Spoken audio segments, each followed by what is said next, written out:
Good evening all of you. आज हम 9th class के साइंस स्टार्ट कर रहे हैं, ठीक है। तो 9th क्लास में जो है क्लास 9, ठीक है, साइंस। तो इसमें जो पहला टॉपिक आपका है या चैप्टर का नाम है वो क्या है? हमारे आसपास, ठीक है, हमारे आसपास के पदार्थ। क्या नाम है पाठ का? हमारे आस पास, हमारे आसपास के पदार्थ, ठीक है। तो क्या हो जाएगा? Matter in our surrounding, SURROUNDINGS, surroundings. यानी कि जो 9th क्लास की साइंस है उसका जो पहला पार्ट है, ठीक है, ये लेसन, उसका जो पहला टॉपिक क्या है? हमारे आसपास के पदार्थ। यानी हम जो देखते हैं चारों तरफ चीजें वो कौन कौन सी हैं, ठीक है। जैसे हर क्लास में, क्लास की बात की जाए तो उसमें क्या होता है? बच्चे होते हैं, पंखे होते हैं, बेंच है, ठीक है, और चौक है, डस्टर है, ठीक है। ये सब चीजें जो हम देखते हैं, यानी कि आसपास चीजें जो हम देखते हैं या महसूस करते हैं, तो ये ज्ञान इंद्रियों में आती है चीजें। किसमें आती? ज्ञान इंद्रियों। ज्ञान इंद्रियों द्वारा जो ज्ञान प्राप्त होता है वही हमारे आसपास की चीजें हैं, ठीक है। तो कौन शब्द आया आपका? ज्ञान इंद्रिय, ज्ञान इंद्रियां जो हमें क्या देती हैं? ज्ञान देती हैं, ठीक है, ज्ञान देती है। ज्ञान इंद्रिय मतलब जो हमें ज्ञान देती हैं, ठीक है, देती हैं। जैसे ज्ञान इंद्रियां कितनी हमारी? 5 है। कितनी है? 5। कौन कौन सी है? कान है, नाक है, आंख है, जीभ है, जीभ और त्वचा। क्या है? त्वचा, ठीक है। ये क्या है? ज्ञान इंद्रियां हैं जिनसे हमें ज्ञान प्राप्त होता है। आसपास की चीजें हम कैसे महसूस करेंगे?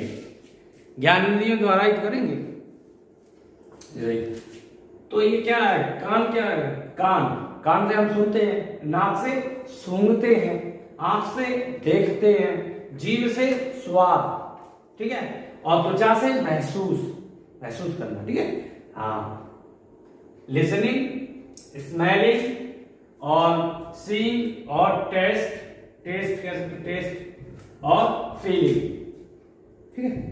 अच्छा, अब बात आती है अपने आसपास चीज में।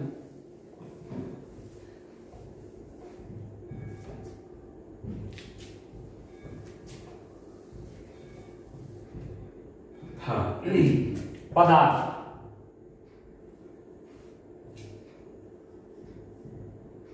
या द्रव्य, ठीक है। तो इसे क्या कहेंगे? मैटर कहेंगे। क्या कहेंगे? मैटर, या इसको हटा दो, सब्सटेंस हटा दो, मैटर, द्रव्य, इसको क्या करेंगे? मैटर। अच्छा, आपने यहाँ देखा जनरली लोग बोलते हैं क्या मैटर हो गया। कुछ जानते हो नहीं जानते हो पूछते जरूर आगे, हाँ क्या मैटर है, क्यों लड़ रहे हो, झगड़ रहे हो। तो मैटर शब्द तो बहुत पॉपुलर है, लेकिन उसका मतलब है नहीं है कि मैटर माने द्रव्य है। तो द्रव्य की परिभाषा क्या हो जाएगी? ज्ञान इंद्रियों द्वारा जो हमें ज्ञान प्राप्त होता है वो सब द्रव्य है, ठीक है। चाहे आपका देखना हो, कुछ भी हो, ज्ञान इंद्रियों द्वारा, ठीक है। अच्छा, वैसे परिभाषा क्या हो जाएगी? द्रव्य यानी वह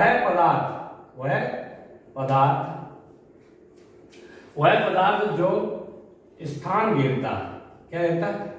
स्थान घेरता है और आयतन रखता है, आयतन, आयतन रखता है। द्रव्य क्या है? द्रव्य कहते हैं। ठीक, क्या हो गया? वह पदार्थ जो स्थान घेरता है और आयतन रखता है द्रव्य कहलाता है, या ज्ञानेंद्रियों द्वारा जो हमें ज्ञान प्राप्त होता है द्रव्य कहते हैं। जैसे जैसे जैसे हम क्लासरूम में जो भी देखते हैं वही सारी चीजें, बोल दो, कुर्सी, पंखा, ये ईंट है, डस्टर है, ठीक है, अध्यापक है, आप है, जो भी है सभी क्या है? द्रव्य है। जैसे जैसे आपको जो भी दिखाई दे वो सब लिख लो। कुर्सी है, क्लासरूम में क्या क्या होता है? कुर्सी, पंखे, ठीक है, कुर्सी, पंखे, चौक, ठीक, विद्यार्थी, विद्यार्थियों और शिक्षक, जो भी आपको दिखाई दे सभी होंगे। फिर तो आप जो भी करो, पत्थर कर दो, ईंट कर दो, जो भी आपको याद आए सभी ये द्रव्य है।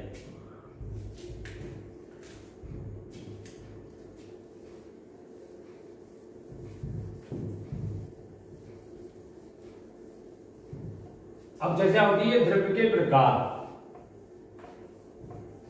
द्रव्य के प्रकार,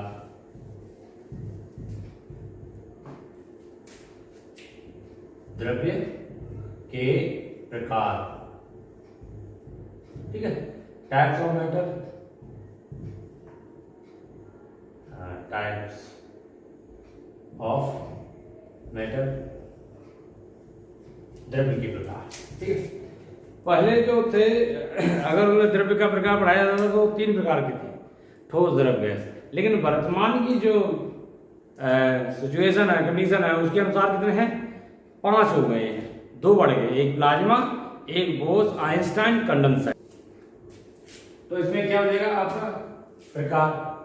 तो द्रव्य 5 प्रकार, 5 प्रकार के होते हैं। अगर आप 3 प्रकार कर दोगे तो आप गलत हो जाएगा। जैसे पहले आपके ग्रह थे वो कितने थे? 9 थे, वर्तमान कितने? 8 है। ऐसे ही पहले जनरली हम जो पढ़ते, आज भी पढ़ते, 3 ही हैं, ठोस, द्रव, गैस।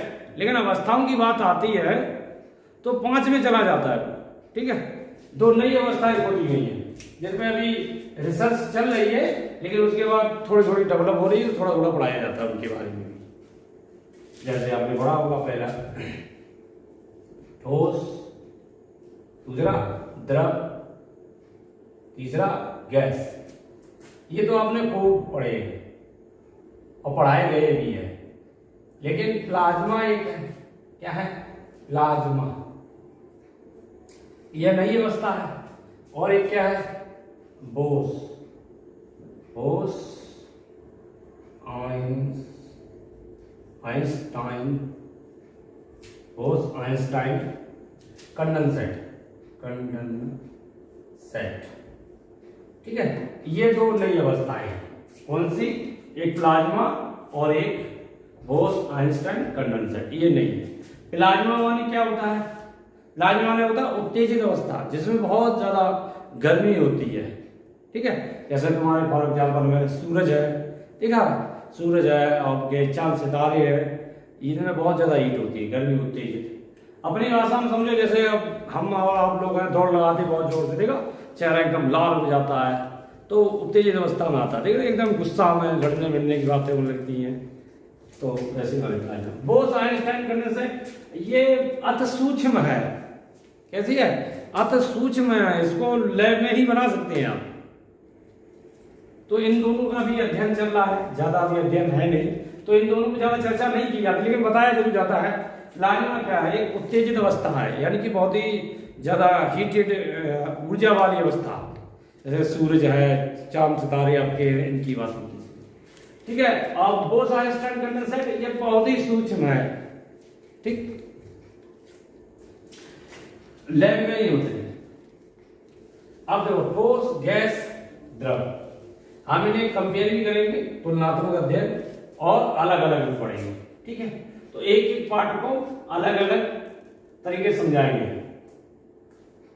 ठीक, क्योंकि एक साथ सबको समझाएंगे तो पहले एक एक पढ़ ले, उसके बाद एक साथ पढ़ेंगे। तो पहले एक एक पढ़ लेते हैं, फिर एक साथ पढ़ते हैं तो समझ में अच्छा आता है। जैसे कि ठोस क्या है, ठीक है, ठोस में आप लोगों ने ज़्यादातर पढ़ाई होगा, 8वीं पढ़ा होगा कि ठोस जो होते हैं उनके कण पास पास होते ही नहीं, उसकी जो गतिज ऊर्जा होती है वो शून्य होती है, स्थिर ऊर्जा अधिक से अधिक होती है, आयतन निश्चित होता है, ठीक है, आकार भी निश्चित होता है। ऐसे तो हम इनको एक एक करके अध्ययन करेंगे। ठीक है।